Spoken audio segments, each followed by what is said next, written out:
नमस्कार शेतकरी बांधवांनो, तुमचं स्वागत आहे आपल्या संघर्ष योद्धा यूट्यूब चॅनलवरती।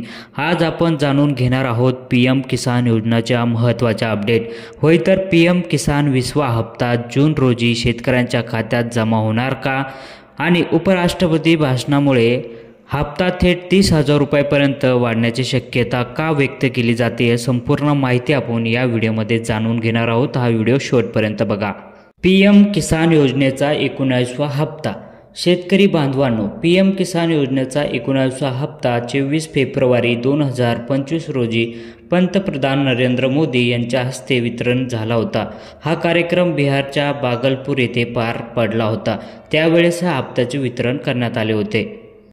20 जून रोजी PM किसान योजनेचा 20वा हप्ता खात्यात जमा होणार का, असा प्रश्न सर्वांच्या शेतकऱ्यांच्या मनात चालू आहे। तर याबाबत अशी शक्यता होती की पंतप्रधान नरेंद्र मोदी 20 जून रोजी बिहारच्या सिवन भागामध्ये दौऱ्यावर जातील आणि त्यावेळेस PM किसान योजनेचा 20वा म्हणजे हप्ता हा खात्यात जमा करण्यात येईल। मात्र अलीकडील अपडेटनुसार आता 20 जून रोजी PM किसान योजनेचा हप्ता खात्यामध्ये जमा होण्याची शक्यता कमी आहे। यामागचं कारण असं आहे की PM किसान योजनेच्या पोर्टलवरती सिलेंडर केलेल्या शेतकऱ्यांना पुन्हा आता रिकवर करण्याची प्रक्रिया सुरू आहे। किसान सिलेंडर केलेल्या शेतकऱ्यांना आता रिकवर प्रक्रिया सुरू। मित्रांनो, जे शेतकरी अचूक किंवा कोणत्याही कारणामुळे PM किसान योजनेचा लाभ सिलेंडर केला होता, अशासाठी आता पुन्हा एकदा रिकवर करण्याची संधी देण्यात आली आहे। कृषी मंत्री शिवराज सिंग चौहान यांनी याबाबत स्पष्टीकरण दिलं आहे की आता या रिकवर प्रक्रियेनंतर या शेतकऱ्यांना मागच्या हप्ते आणि पुढच्या हप्ते नियमितपणे दिले जातील। नवीन लाभार्थ्यांना 20वा हप्ता कधी मिळणार? सरकारकडून प्रयत्न सुरू आहे की ज्या शेतकऱ्यांना रिकवर प्रक्रिया पूर्ण केली आहे त्यांनाही 20वा हप्ता लवकरच वितरण करण्यात येईल।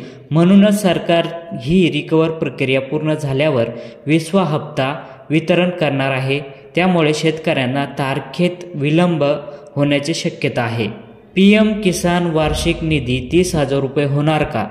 शेतकरी मित्रांनो, येत्या काळामध्ये PM किसान योजनेचा 30,000 रुपये दरवर्षी देण्याची शक्यता आहे का, याची माहिती महत्त्वाची आहे। 8 जून 2025 रोजी उपराष्ट्रपती जयदीप धनखड यांनी हिमाचल प्रदेशमध्ये एका कार्यक्रमाच्या दरम्यान भाषण करताना केंद्र सरकारने अशी शिफारस केली आहे की PM किसान योजनेअंतर्गत शेतकऱ्यांना सध्या तरी 6,000 रुपये दरवर्षी दिले जातात, ते वाढवून आता 30,000 रुपये करावेत, याचे स्पष्ट केले होते। शेतकरी हा एक अन्नदाता आहे आणि सरकारनं त्यांना अधिक मोठं आर्थिक समर्थन द्यायला हवं, असं देखील उपराष्ट्रपती यांनी म्हटलं होतं। परंतु ही फक्त शिफारस आहे।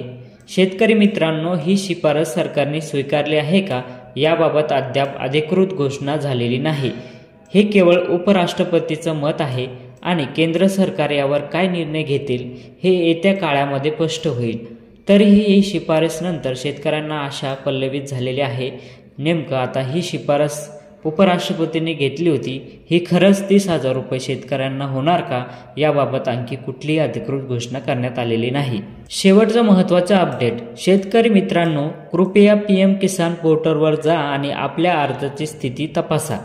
जर तुमचे सिलेंडर केलेले असाल तर तुम्ही आता रिकवर सुद्धा पुन्हा करू शकता आणि याचा लाभ देखील घेऊ शकता। सरकारची ही प्रक्रिया सुरू आहे आणि ती पूर्ण होताच 20वा हप्ता खात्यात जमा होईल। शेतकरी मित्रांनो, ही होती PM किसान योजनेची संपूर्ण खरी माहिती। तुमच्याकडे या योजनेविषयी काही शंका असतील तर कमेंट बॉक्समध्ये नक्की विचारा। व्हिडिओ आवडला असेल तर लाईक, शेअर आणि आपल्या शेती आणि सरकारी योजना संघर्ष योद्धा या यूट्यूब चॅनलला सबस्क्राईब करा। अशीच माहिती मिळवण्यासाठी आमच्या खाली दिलेल्या अधिकृत वेबसाईटला भेट द्या आणि या योजनेची संपूर्ण माहिती जाणून घ्या।